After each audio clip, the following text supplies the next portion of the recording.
Warren Davis, and you're watching the Evercade Effect. Evercade Effect. Welcome, fellow Evercadians and retro enthusiasts. You're watching the Evercade Effect, and this is Ed, aka Retro Kill -9. Alrighty, so in a moment we're going to go ahead and we're going to take a look at Sydney Hunter, and this is going to be my updated opinions and thoughts after spending a lot more time with it and playing it for 2 weeks. And if you're new to this channel, let me go ahead and explain this format that the community likes, and I really appreciate that. So what I'm going to do is whenever I get a new card or collection, I'm going to get my first looks, pop that thing in, go ahead and play it without reading any instructions or anything like that. Then after I've really got to spend some time, play all the games, 2 weeks later, I'm going to do an updated video like this. So if you haven't seen my initial impressions of Sydney Hunter, up above there's going to be a card, and down below in the description will be the link to the video you're going to want to watch, and check that out first. So now let's go ahead and let's take a look at these games. I've got my VS plugged in, and I want to go ahead and do these in order. It could be because maybe I'm saving the best for last. But, so let's go ahead. Let's start with Sydney Hunter and the Shrines of Pearl. Alright, so this came out in 2014, and this is for the Intellivision. So this was the very first one in the series, and to be honest, my thoughts are still pretty much the same. My first initial thoughts and impressions of this game was that it really felt like a reskinned version of the Smurfs. And it kind of plays like that. It's not, in my opinion, a traditional Sydney Hunter like the other two, and very much like the Sega Master System version, which I'll get here in a moment. When you do press the jump button, you move forward. That makes it a little bit more challenging. But here's one of the other... let me show you this clip here. One of the other things I really don't like, and that's at the end of the first level, you've got to make these precise jumps. So look at that. Yep, you got to stand in the right spot. Let me rewind here. You got to stand in the precise spot. Then jump up the first one. Okay.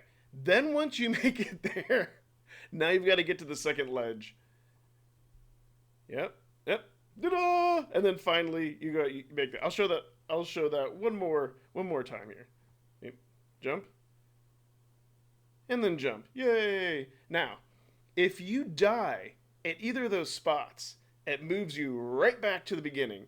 So, what I've gone and I've done here for my channel members, you guys get to see the raw footage of me struggling and cussing and trying to get there.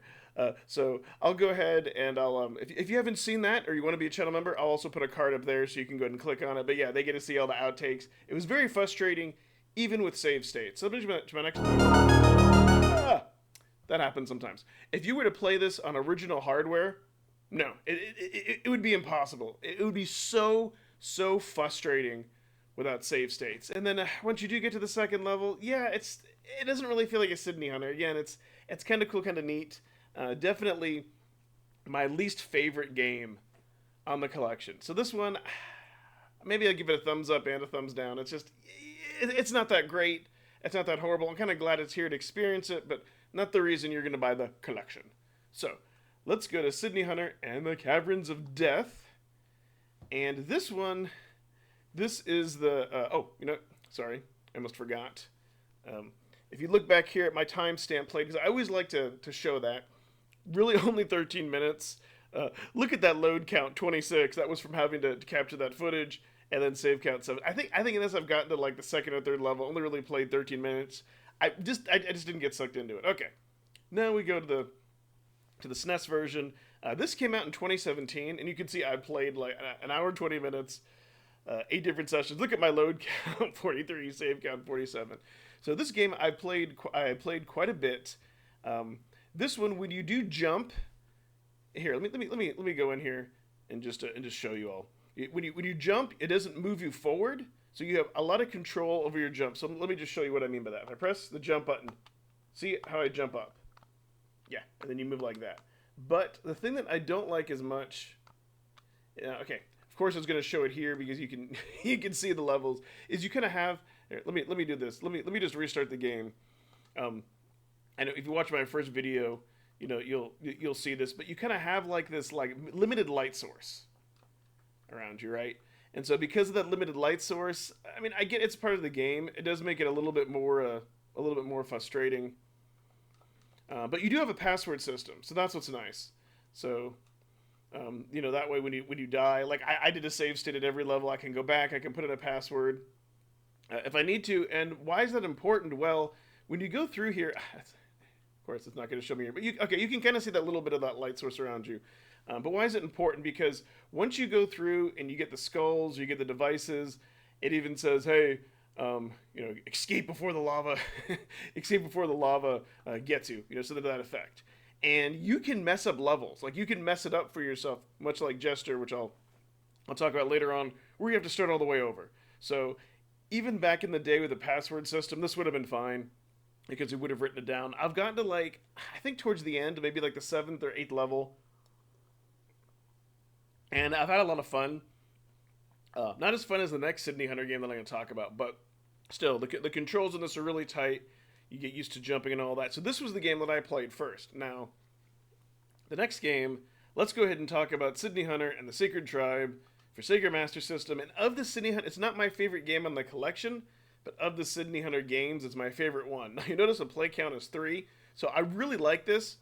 And I completed it in 2 different sessions. I think the first playthrough is when I did my initial impressions, and then, of course, the other 2 went ahead and beat it.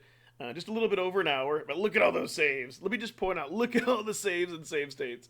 And this is why it's important. So, this game would still be doable back in the day. No password system, no continues, or an original hardware, I should say. Back in the day, I mean, this came out in 2017. But it would have been one of those ones where you would have learned over time. I want to say, towards that, you have, at least I was able to get up to 8 lives, right? Because I used a lot of save states. So, definitely very, very doable. Now, what's interesting about this, let me just go ahead and load it. Unlike the last SNES version, you have that boomerang that you can throw. You have a weapon. This threw me off because you have no weapons, nothing at all. It's just pure platforming skills. And when you jump, I love this cartoon. Maybe I don't want to show a save state because I'm towards and there is a boss. I don't want to spoil. Okay, so when I press the jump button, see that?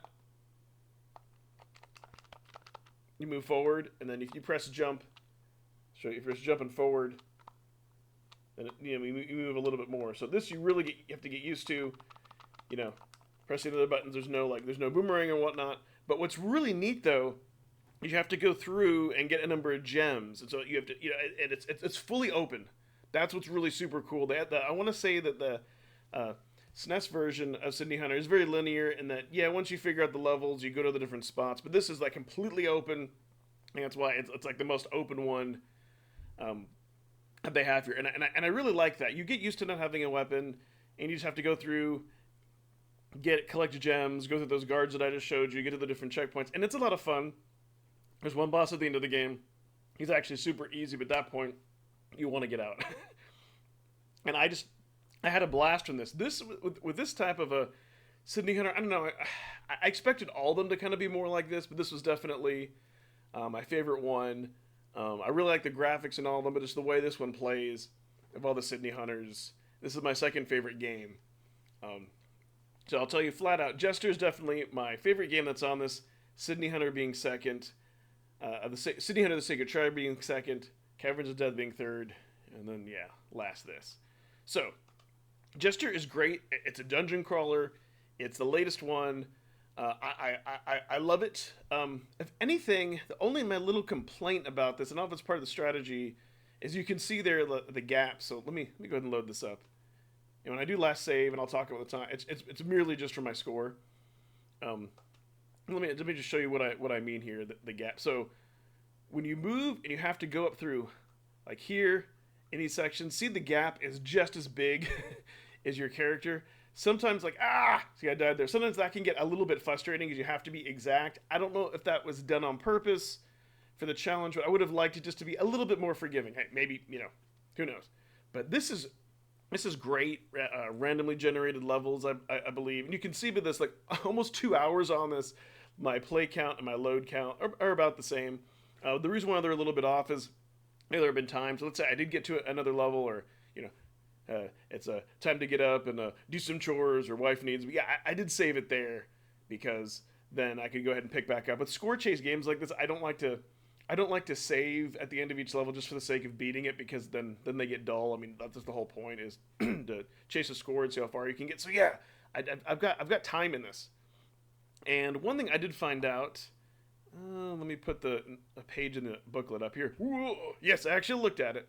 So this, and again, this is what I love about having easy access to the manuals. I was just able to go behind me, bust open the booklet, because at some point you collect all these relics, and it says, and I was like, what do all these relics do? And you can see that tip. It says beat all the enemies in the room for a bonus item. Collect 8 bonus items, and there will be a rose in the final room. Collect this to increase your maximum life. What does that mean in normal tongue? Basically, it gives you an extra life. And I wondered about that, and so because of that, once I started to do that, I learned a few things. And here's what I mean.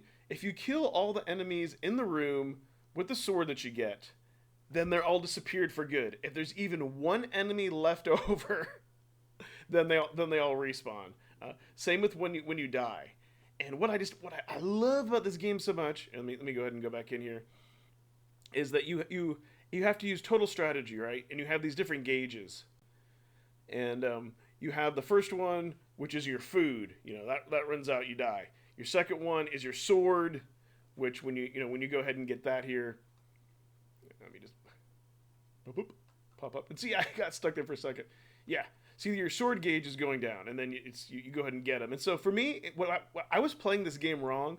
I would just do that and just kind of go through. I was kind of treating it like Pac-Man, get the ghost to go through, get the different items. But you're not supposed to do that. Once you get it, it's best to clear room, and then you got to watch your torch on the right hand side, because if that goes out, it's total darkness, and then it's difficult to navigate, in my opinion, of where you need to go. So there have been a few times where I've run out of the torch, and then I've had to restart the game because it's really frustrating. You see, and now they all respawn. Let's go to this next room here. Not that it matters, but I'm trying to run the torch out and see. Yeah, so now I have to use memorization. So it's like, oh, do I remember where I went? And in this case, yes, I did. And so I just love this because you just have to balance. You have to balance, your sword strength to kill enemies, and the torch. The food, I haven't had to worry about that because you're going through and you're collecting the items that you unlock. But there have been 1 or 2 times where it was close, and then each level that goes by, the enemies get a little bit faster. You get a little bit faster, and this, for me, this is worth it for the whole collection. There is just extreme replayability for this. This is definitely the best one. And this is one of the main reasons I love Evercade. This is a game I never would have known about. I've heard of the Sydney Hunter series. They have the latest one on Steam.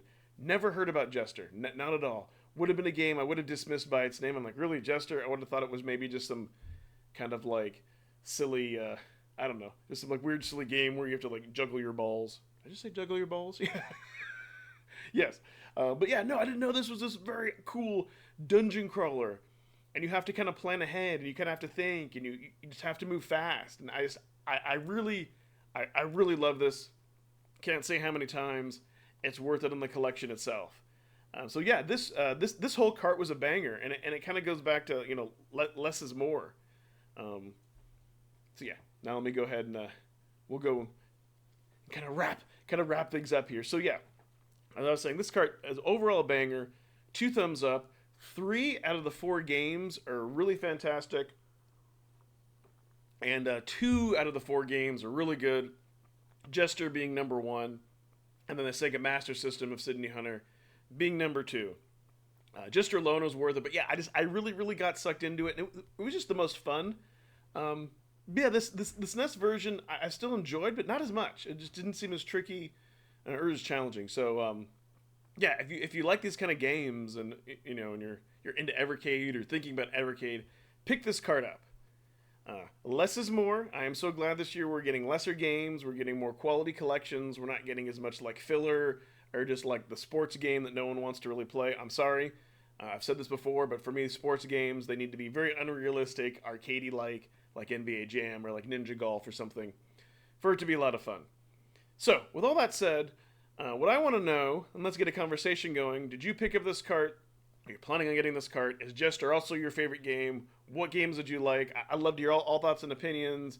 And if you like this type of content, I would really appreciate you liking, subscribe, doing all those YouTube things.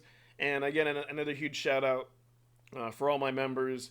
I really appreciate that. You too can also join and be a member if that's something you're interested as well. That's fantastic. If not, I just appreciate the fact that you're checking out this video, and please subscribe. All right, everybody. Again, thank you so much, and bye-bye.